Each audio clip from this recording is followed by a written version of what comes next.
The great quit, the big resignation, the see ya, wouldn't want to be ya, peace out. I relate to this. I've done this.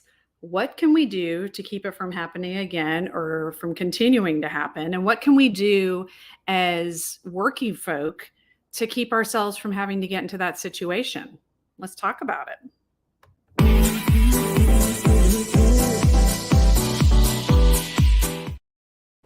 Hello, my loves. Dr. Holly here. So, the great resignation. You know what? I didn't even realize I was like such a leader because I myself resigned from my position that I was in for a decade, more than a decade. Close to the beginning of the pandemic, I stepped back and then I continued to step back until I stepped on out and came out to work on my own and do my own thing and be my own boss, which I love. And, one of the reasons it's been successful for me is because I have valued the big B, and that is not burnout, the opposite of burnout, boundaries. I love me some boundaries.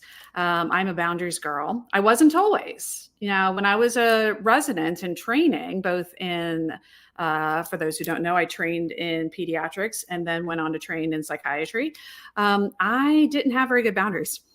I'm an empath. I tend to feel all the things. I wanted to be there and be present. And I'm a caregiver, like naturally. That's why I was led to be a healer.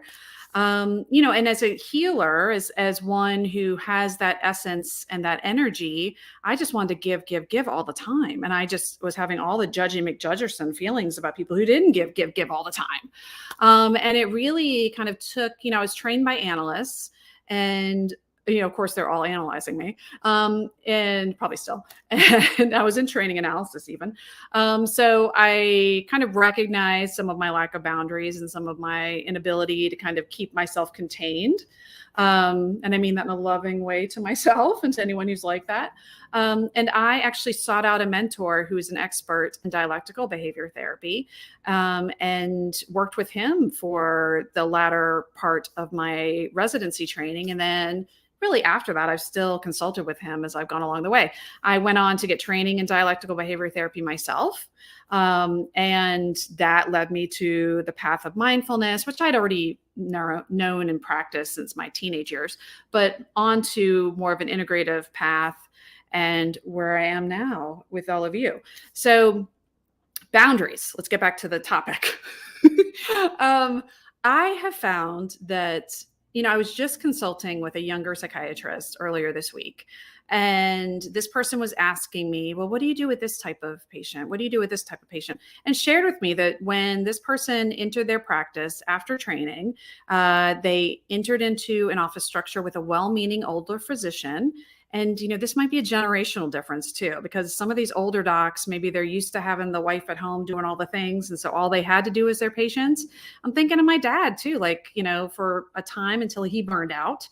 That's how he was as well. He has babies named after him because he was so giving and so present for his patients. Anyway, she was advised by this older doc to be present and available all the time. She said all of these younger docs who went into this practice gave out their cell phone numbers to their patients and were just available on the weekends, after hours. And shocker, she's closing her practice because she's burning out. And she's not the first one who's reached out to me closing their practice. Even some older docs who had that type of philosophy of being ready and available all the time in all the ways, close their practices. And this is why now people can't find a psychiatrist. This is true in a number of specialties. We've seen that with the pandemic. We've seen that with our first responders. Oh, you can use a bandana to protect your health and well-being when you're going home to your family, to your immunosuppressed spouse and young children who can't be vaccinated. Yeah, you'll be fine. You'll be fine. As we see doctors die, we see doctors, we see nurses, we see caregivers dying in droves. We're telling our first responders and our docs and nurses like, oh, you can do that extra shift. We need you to keep working because so-and-so's sick. So we need you to come back after being positive for 5 days. And I don't care if you don't feel good. The CDC said you can come back. See, this keeps happening. And then you wonder why the mass exodus, right? So it's about boundaries. It's about boundaries on both sides. It's about boundaries for me as a physician, me as a mother, me as a woman. It's not just in my work life. If I am being called upon by someone I love and care about, and they need me to do something that in their view is a drop everything, but in my view is someone dying, no, well, then I need to do maybe some self-care first, or finish what I'm doing for my patients first and get to you when I can get to you. Like it's okay to balance those things, unless it's an emergency, unless someone's dying. No is a sentence. No is a sentence you can use, and you can use to keep yourself contained. And the reason to keep yourself contained is not to be a big jerk and be called all the negative things that some of us working women are called when we hold good boundaries, but instead to allow yourself the space to have some self-care. Self-care is taking care of yourself, but also taking care of your spiritual self, your mental self, your physical self, all of the selves. That is self-care, and boundaries are the only way that you're going to be able to do that, to have the space that you need for your own time and own well-being. One of the most valuable things my executive coach has done for me, actually, he's done so many things I can't even say, but one of the things that he taught me early on and continuously reinforces, and when we meet together, is, do I have time scheduled for myself? When is your vacation? What time do you have without the kids, without the husband, without the patients, without the membership? What time are you just spending with you? And it's invaluable. I'm writing a book right now. I'm working on my own expansion spiritually. And without that space for myself, that planned vacation to Ireland in the summer, that maybe that training that I want to do just for my own expansion and well-being, not because it's going to fulfill some CME or make it so I can take my integrative medicine exam and do well, or anything, more just for my own fulfillment. The more I do those things, the more I can find myself present and available for the people I care about, whether it be that patient who I love and adore, because I love y'all, or my spouse, my husband, who is there for me when he has his time in his man cave watching his sports and doing all his things, or my sweet, lovely children, who sometimes also need just a dance to dance it out. They just need to play and not do the homework and not worry about the rehearsals for whatever thing that they're doing on stage or whatever they have planned, whatever sport. They need time just to themselves without having to interact with me all the time. And that's okay. It's okay when I go in my daughter's room. What you doing? Playing and looking at me like, why are you talking to me? That's her holding her boundary. Good girl. I love that. We need to do more of that. We need to hold our boundaries, allow ourselves space to play without having to give anyone a reason behind it. Take that mental health day. Take that spiritual health day. Do what you need. If you're your own boss, write it off and say, you know what? I give you that day off. And if you're not your own boss, take it off anyway. And if you're the boss, maybe you should be encouraging your employees to do that so they'll stick around, because they need the boundary.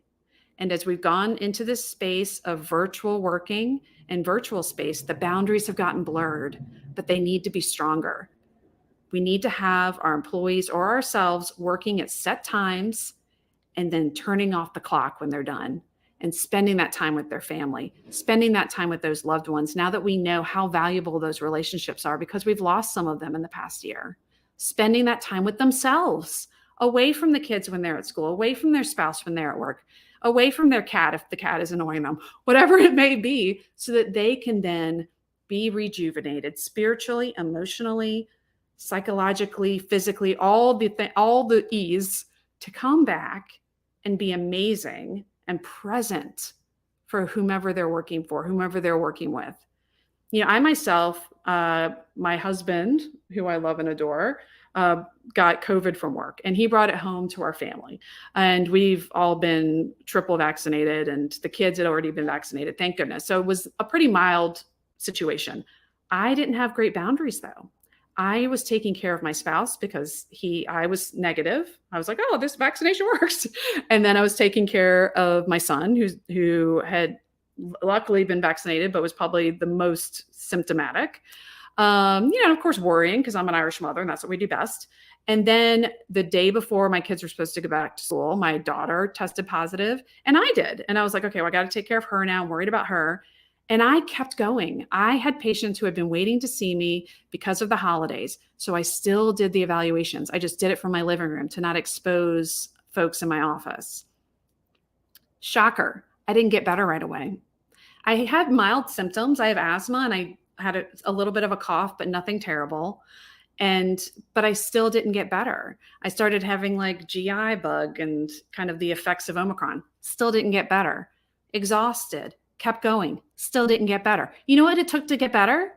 Finally drawing the boundary for myself, calling and contacting patients for the second week that I was not feeling well and saying, you know what? I want to see you for this evaluation. I value you as a person that I want to work with, but I also want to give you my best self. I want to be present for you in that evaluation. I do a 2-hour evaluation. So this is like nothing small. It's not small potatoes. And then I do hours of research and putting together a write-up for folks and recommendations, making sure medicines and supplements don't interact. I do all the things because I love it and I love you guys. But it takes work. It takes mental work. And I just mentally was not ready. So I had to reach out to a couple of new folks, a couple of return visits. And you know what? They all appreciated it. They were all okay with it. Several of them had dealt with it themselves, but they were all okay with putting their evaluations back a week so that I could be fully present. And then I slept. I had never canceled or rescheduled patients ever in the couple of years of my practice, ever. I'd never allowed myself to do that. But just allowing myself to do that for 3 days, I slept and I felt better. And the next week I was back on fire, doing all the things, working on my membership, bringing in coaching every week, bringing in the Reiki, I felt like I was on fire. I was like so much better and in a better space because I listened to my body. Because honestly, before that, I'd needed to listen to my spirit and to my heart and know that I needed the time off. It took my body saying, okay, we're going to make you take the time off. But it was the best thing I ever did. That's why I've gone ahead and scheduled our summer vacation because my husband needs that time. My kids need that time away from the city, away from all the things, to be together as a family, to rejuvenate ourselves, be with my roots, be with my ancestors, be with my family over the pond.